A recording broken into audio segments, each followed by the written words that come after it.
Hi everyone, this is an overview of level 12 of the Student Day Theory exam on liontheory.com.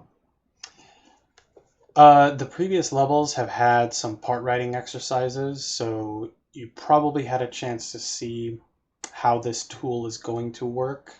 So I'm not going to do a big long part writing exercise, just to reiterate how these things work. Soprano, alto, you can set which voice you're editing with those, tenor and bass. And then you can choose the key down here. But otherwise, this one should at least look familiar. So next, there's a slight variant of it.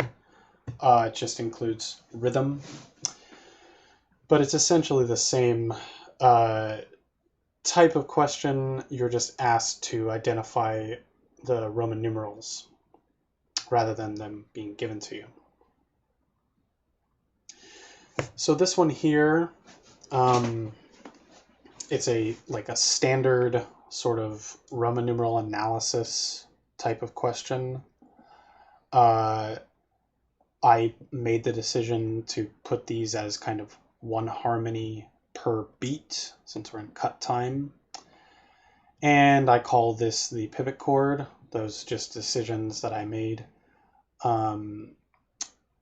The other part of this that's new is labeling the non-chord tones. So when I click a note, rather than it just being identified as a non-chord tone, I can specify what type.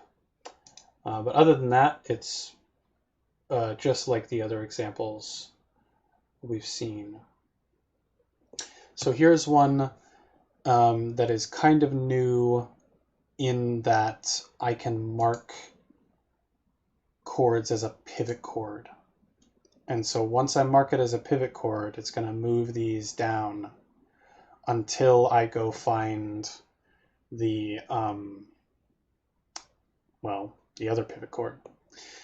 So in this case, I start off in A minor.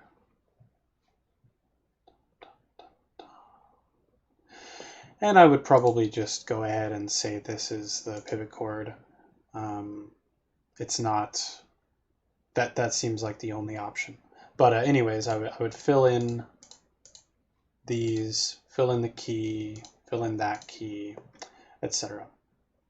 And place a bracket around the cadence. So I click, and then it's going to give me an option for that. So, right, so here is a WC excerpt. This is just the beat question that we've seen in a couple of the other levels. You hover over the score and it's going to give you a vertical line. That's just in the place of, I guess, dragging down, but meant to replicate just drawing a line with a pencil. So the last question is a bank question, and it contains all of the terms and symbols that level 12 students should be familiar with. So that's it. Thanks.